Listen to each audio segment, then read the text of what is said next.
We'll select option 1 at the main menu for air quality analysis, which brings us to a submenu with various analysis options. Let's start with the basic search.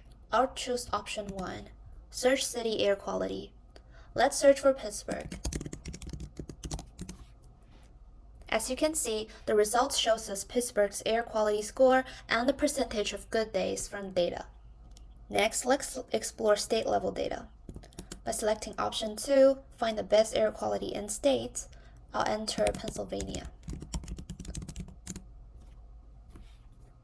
This shows us the top cities in Pennsylvania ranked by air quality scores. For a regional perspective, choosing option 3, compare nearby cities, we'll enter the CBSA code 38300 for Pittsburgh and enter the search radius, which is the distance of CBSA code. Let's say 200. This will return the city with the best air quality and worst air quality within the range.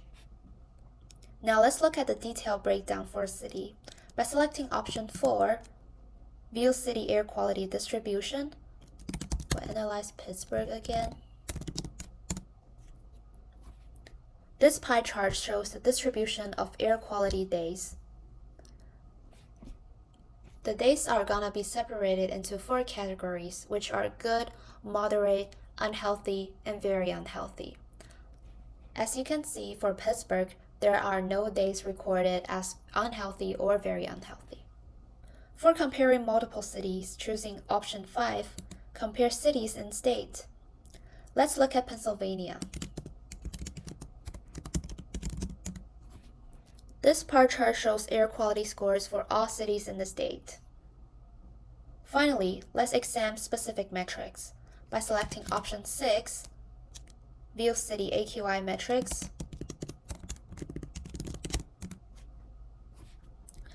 this bar charts compare different AQI measurements, which includes the maximum AQI value, the 90th percentile AQI, and the median AQI of the city you entered. If you feel like that you finished the air quality analysis, you can simply press 7 on the submenu. It will return you back to the main menu. This is a demo of the code for the city crime section. Now I will give a brief introduction to this part. This Python application for analyzing and visualizing crime data across US cities.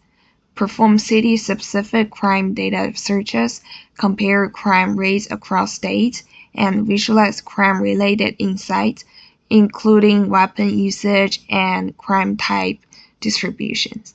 My function consists mainly of the 4 elements mentioned above and the basic exit. Firstly, let's try the search crime data for a city function. Press 1.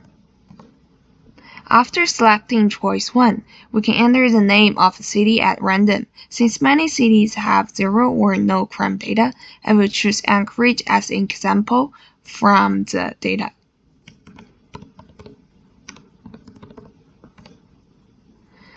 We can see the city's data for different months in 2014. It also includes a list of other elements such as crime type and incidents. We can see it here. Then there's the second option, View Crime Type Distribution in a City. We can press 2. We're still going to take Anchorage as a test. I've visualized this data, and we can see from the bar chart that there are 2 main types of crime data being crawled. Next, the compare crime rates of cities in a state option. We can use the state of Alaska as an example. First, press 3 and Alaska.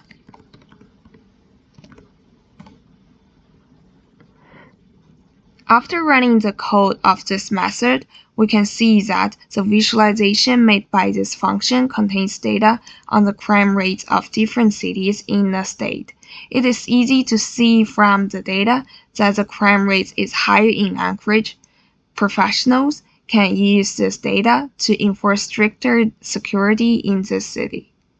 Finally, it's my favorite part, and it's the fourth option. Press 4.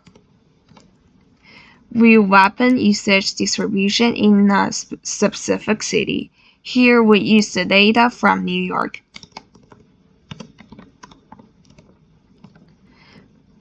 From the chart, we can see that handguns are the choice of the majority of criminals, and the second most popular weapon is the knife, which can clearly show the difference between the weapons and used in different cities for crimes, thus giving some new insights into the different cities. And this is what city crime data and code is all about. Another function of this app is to help users find out about the economic status of a certain area. For example, we can enter this. And there are 7 sub-functions in this section. First, we can find out areas with the lowest unemployment rate in the state. For example, we can test Pennsylvania.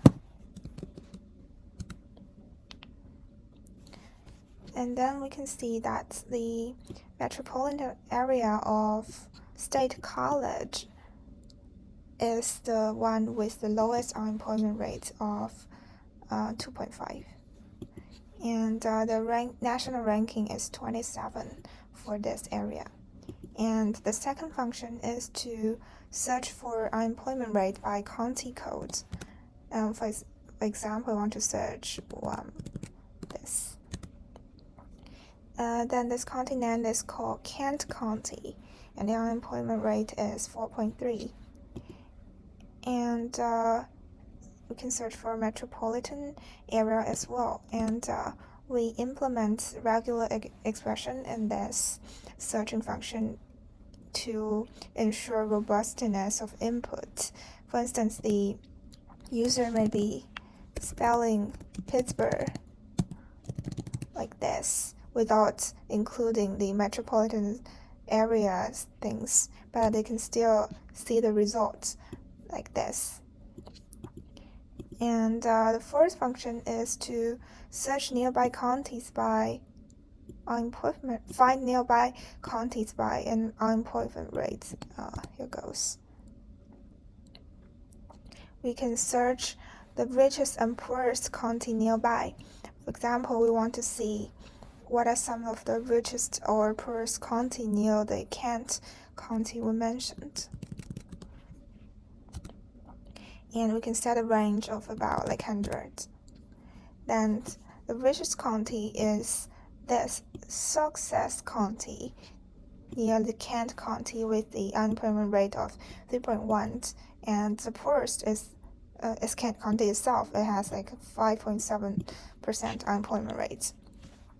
And another function we implement for economic status analysis is the household income.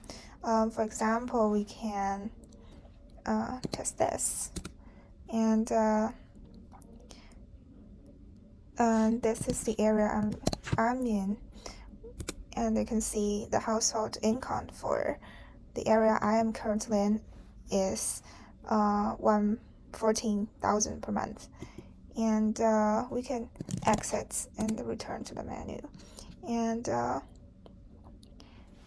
can also see the richest and poorest area near our zip codes.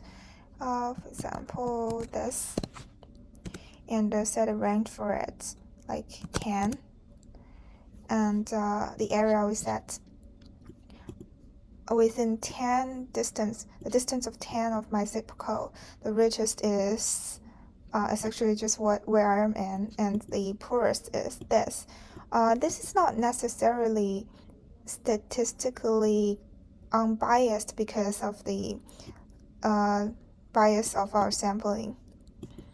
And the last function we can test, the last option is to return to the main menu, and we can continue with other functions.